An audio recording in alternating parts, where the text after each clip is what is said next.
楽しい新婚旅行から帰ってきて実家に帰省した私。ハルトさんの病院に連れて行ってくれる？メールの内容に私は全てを察した。隣で父が立ち上がる。行くぞ。私は父と決着をつけるため車を走らせた。私の名前は黒田葵、36歳のカウンセラーだ。父が昔精神科医をしていて、私はその背中に憧れて育った。私はより人に寄り添えるカウンセラーの道を選んだ。父のおかげで私自身立ち直った経験があり、私も誰かの助けになりたいと思ったから。そのためには患者との距離が近いカウンセラーが一番だと思った。夫のハルトとは私が入った医大のテニスサークルで出会った。私の理念に共感してくれた夫と意気投合した私は大学卒業後に結婚。義両親も娘ができたと祝福してくれた。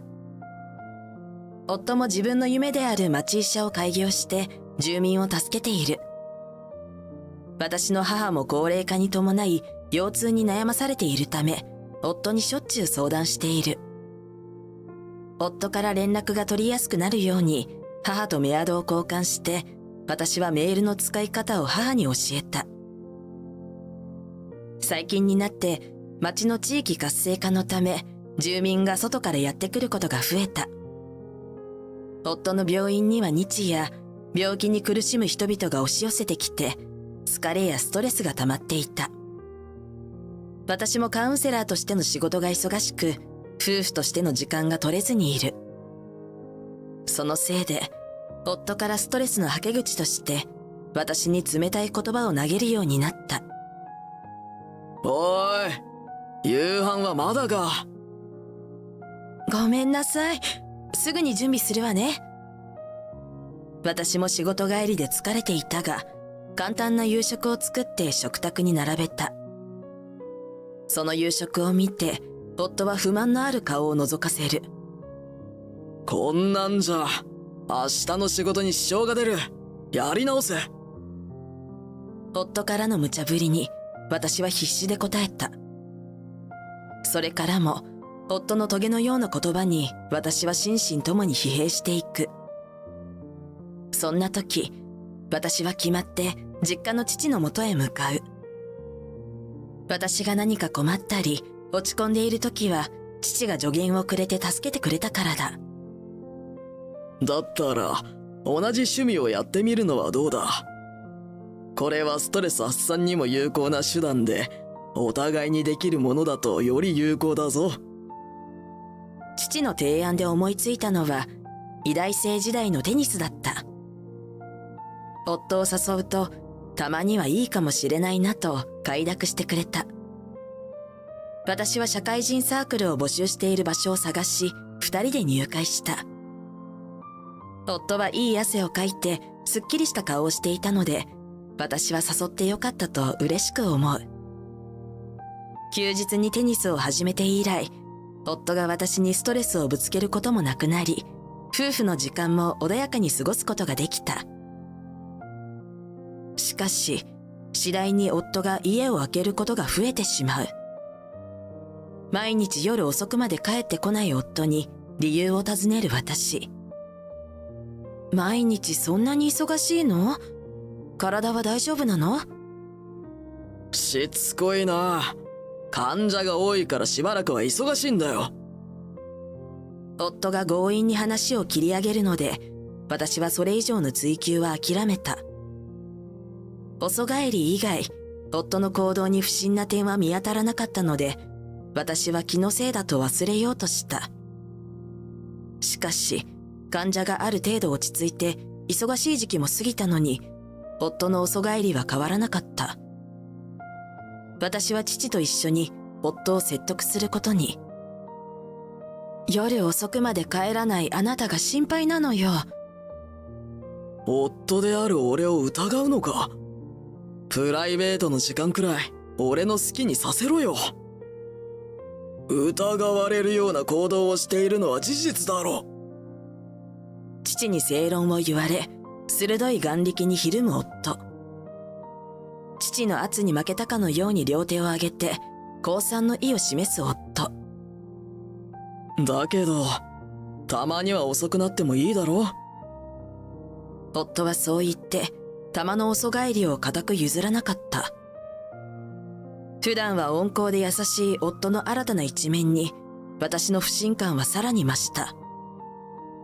夫はその言葉通り、夜遅くに帰る頻度を毎日から1ヶ月に1回と改善。しかし、夫が私に対して向けてくる笑顔に影があるような気がして不安になった。それから私は夫に笑顔を向けづらくなってしまう。夫が私に今までの詫びとして仕事が忙しく行けずじまいだった新婚旅行へ誘ってきた。ほら、リゾートホテルを予約したんだ。でも、結構値段がするよ。夫は心配いらないと言うと、封筒を取り出して札束を見せた。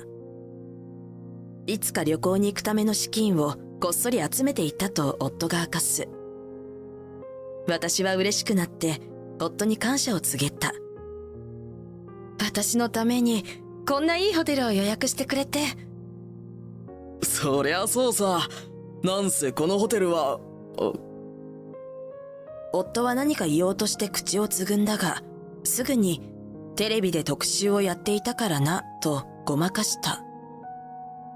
私は疑問に思ったが、何かのサプライズかと思って気にしなかった。新婚旅行当日、私たちは観光地を楽しんだ後、九段のホテルへ向かう。リゾートホテルの中にはレストランが併設されており、バイキングが楽しめる。他にもスパまであるという豪華セット。私はスパに行ってみたいと夫に話すと、案内を引き受けてくれた。温泉に入った後、マッサージを体験していると、夫がスマホを持って席を離れる。どうしたんだろう。病院の方で何かあったのかな。数分後、戻ってきた夫に何かあったのか尋ねる。夫は、仕事の定時連絡だから心配いらないと私に伝えた。その後は旅行も順調に楽しんで私たちは帰宅した。観光地で買ってきたお土産を両親に渡そうと休日実家に行くことを夫に伝える。夫は病院で片付ける仕事があると私の誘いを断った。私は仕事なら仕方ないと一人で実家に帰省することにした。実家に帰ってきた私を両親は笑顔で出迎えてくれる。お土産を両親に渡そうとした時、母の携帯が鳴る。母が何かしらと携帯のメールを開くと、宛先は夫だった。どうかしたの？葵、ハルトさんの病院に連れて行ってくれない？え？なんで？病院は休日のはずでしょ？私の診察をしてくれるみたい？母の疑問系の言葉に、私はメールの内容を見せてと頼んだ。メールにはハートマークがあり、とても義理の母親に送るようなメールではない。私も、夫がこんな文面を使うところを見たことがなかったので、嫌な予感がした。私はそこで全てを察した。ハルトは浮気をしているのね。その事実に私はショックを受ける。私は夫の誤爆メールより、両親にこの事実を知られてしまったことが悲しかった。ごめんね。二人とも結婚を喜んでくれていたのに。隣に座っていた父が突然立ち上がり、行くぞと言って出かける支度を始める。私がどこに行くのか尋ねると、父は病院だと答えた。義両親も呼ぶ必要があると判断した父が、私に連絡するように指示する。そして父から念のためにと、ボイスレコーダーと防犯ベルを渡される。備えあれば煩いなしが心情の父の言う通りにして、私は車に乗り込んだ。病院へ向かう車の中で、私は夫との生活を思い出して泣いてしまう。父はそんな私の姿を見て口を開いた。葵、すまなかった。なんでお父さんが謝るの？父は私の幸せを奪ってしまうのではないかと思うと不安で黙っていたらしい。私は父の相変わらずの優しさに胸を打たれて救われた気持ちになった。すると今の気持ちを吐き出すことができた。私、離婚するよ。いいのか？後悔しないよ。これが私にとって一番だと思うから。不思議と夫への怒りの感情は湧いてこなかった。むしろこれから夫に訪れる修羅場を想像するとワクワクする自分に驚いた。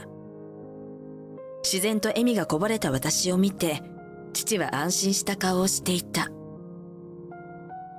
病院に到着すると夫の部屋に明かりがついていた。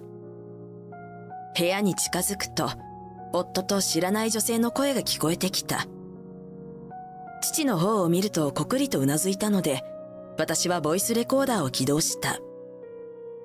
夫と浮気女は周りに誰もいないのをいいことに大声で話していたため、私たちには丸聞こえだった。前は駅前のカフェに行ったけど、今度はどこに行く？前行ったテーマパークとか？夫と浮気女の仲睦まじい会話を聞いていて、不快な気持ちになった私は突撃しようとする。父が私の前に手を出して制止した。もう少し我慢だ。言い逃れができない話を聞くまでは。私は父の言葉を肯定すると、機会をじっと待った。浮気女が夫に、私といつ離婚してくれるのか聞いている。夫はペラペラと計画の内容を話し始めた。夫がホテルで話した通りだよと前置きしたことから、私との新婚旅行中に決めたのだろう。新婚旅行中に別の女性と談笑していたことに、私はため息をついた。計画の内容は、夫に腫瘍ができたから知り合いの医者に診てもらうところから始まる。もちろんこの話は嘘であり、知り合いにはこれから口裏を合わせる予定だそうだ。じゃあ、私との出会いはどうするの？知り合いの娘ということにしよう。手術の後遺症が残ると分かって落ち込んでいるところを励ましてくれた君に俺が惹かれてしまう。葵には迷惑をかけたくないからとか理由をつけて別れる。義両親には夫が夫婦間のすれ違いと説明するつもりでいたようだ。夫は私が何でも言うことを聞く気弱な女であるから計画には支障はないと言っている。私をバカにするのはいいけど、他の人を巻き込むのは許せない。それはカウンセラーとしての意地だったのか、単なる自己満足だったのか。私はその気持ちの赴くままに部屋の扉を開いた。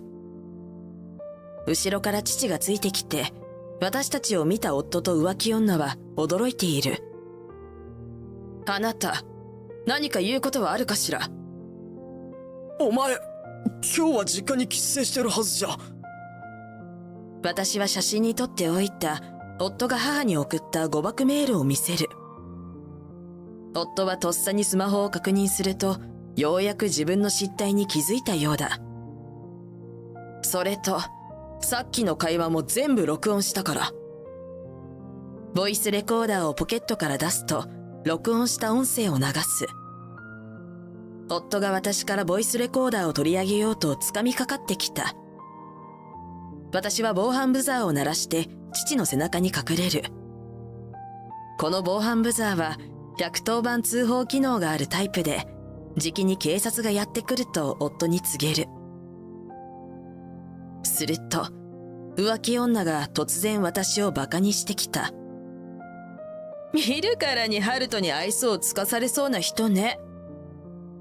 浮気女は私に、夫への献身能力がないことと、女性としての魅力がないことが原因だという。確かに浮気女は美人で、私は平凡だ。しかし、カウンセラーとしての自分をバカにされたことに、私は言い返す。私は、夫を毎日支えてきたつもりです。でも、ハルトの気持ちに寄り添えず、離婚にまで追い込んだ責任は取ってほしいわ。浮気女は慰謝料を私に要求してきた。夫も浮気女の言い分に同調して私を罵倒する。私は目の前の光景が信じられなくて頭がフラフラして倒れそうになる。父はとっさに私を支えると二人を叱責した。そんな言い訳が通じるわけないだろう。父の烈火のごとき怒りは二人をひるませるには十分だった。ちょうどいいタイミングで警察が病院に到着。修羅場展開に警察官は一瞬驚いたものの事情を尋ねる。しかし私たちと夫たち二人の言い分は全く逆。警察官は困惑するも、私が証拠のボイスレコーダーを再度起動すると目の色を変える。どうやら私たちの方を信じてくれたようで、警察官は二人を連行しようとする。私は言いたいことがあるからと警察官に待ったをかける。私が本心を話してと諭すと、夫は言い訳をするように話し始めた。最初は遊びのつもりだったんだ。恵子は高校の時の元カノで、テニスサークルで偶然再会したんだ。気持ちが再燃した夫は不倫であると分かっていながらもスリルがたまらなくなったと吐露した。しかし夫は私にも原因があると言い出す。内容は浮気女とほとんど同じで、俺の気持ちが分かっていないといったものだ。私はあなたの救いにはなれなかったのね。夫の言葉が本心だということは夫の目を見れば分かった。私が顔を下に向けてうつむいていると、父が夫に激怒。お前と結婚させるのは間違っていた。今にも取っ組み合いが始まろうという雰囲気に警察官が止めに入ろうとする。すると扉の向こうに義両親が現れた。夫は救世主が来たと思ったのか、義両親に期待の眼差しを向ける。しかし義両親が夫に言い渡したのは絶縁の二文字だった。血のつながった息子より赤の他人に味方するのかよ。夫は自分を裏切ったと思っている義両親の態度に激高して暴れ回る。近くにある書類や本、机や椅子を手当たり次第に破壊しているので警察官が止めに入った。警察官に取り押さえられても抵抗する夫の姿に浮気女も若干引いていた。浮気女は夫を冷たい目で睨みつけると突然別れを告げる。夫は訳も分からず浮気女に理由を問い詰める。急に冷めたのよ。あなたがこんなにも子供だとは思わなかった。はあ？何言ってんだよ。一緒になるんじゃなかったのかよ。浮気女は夫のわめき声を無視して私に向き直ると謝罪した。私が突然の出来事に目を白黒させていると、浮気女が私への暴言の理由を話す。浮気女は夫から私の話を聞いていた。しかし私が夫に対して暴言を吐いたりこき使っていると聞かされていたそうだ。それが嫌になった夫が浮気女に離婚への協力を求める。浮気女はできるだけ穏便にことを済ませるために自ら悪役を演じればいいと考えたらしい。でもハルトの行動と責任を取ろうとしない態度にあなたは悪くないと分かった。夫が裏切るのかと浮気女に詰め寄る。浮気女が先に嘘をついて裏切ったのはあなたの方よと正論を言われ、夫はグーの音も出ない。浮気女は自ら警察車両に乗ると言って部屋を出ていく。去り際に私に向かって本当にごめんなさいと深く頭を下げられた。取り残された夫は味方が誰もいなくなったことでようやく謝罪を口にする。すまなかった。もう二度とバカな真似はしないから。またやり直せないか。夫の自分勝手で傲慢な態度に、私は夫への気持ちが急激に冷めていくのを感じた。自分のエゴのために、夢だった町医者も続けられなくなるわね。私が離婚を突きつけると、夫は絶望したようにうつむく。くしくもその光景は、夫から暴言を受けて落ち込んでいた私にそっくりだった。夫は警察官に連行されていき、これから事情聴取を行うと言われた。あれから1ヶ月が経ち、義両親が夫の近況を知らせる電話をよこしてくれた。夫は部屋で暴走していたが、幸い怪我人もいなかったので、厳重注意で済んだという。嫁である私を失い、浮気女である恵子さんを失い、職も失った。義両親からはしばらく帰ってくるなと、少し金を渡されアパートに放り込まれた。転居先に親戚の農家があるので、そこでこき使われているらしい。私はしばらく結婚はこりごりと思って、夫と住んでいた部屋を解約した。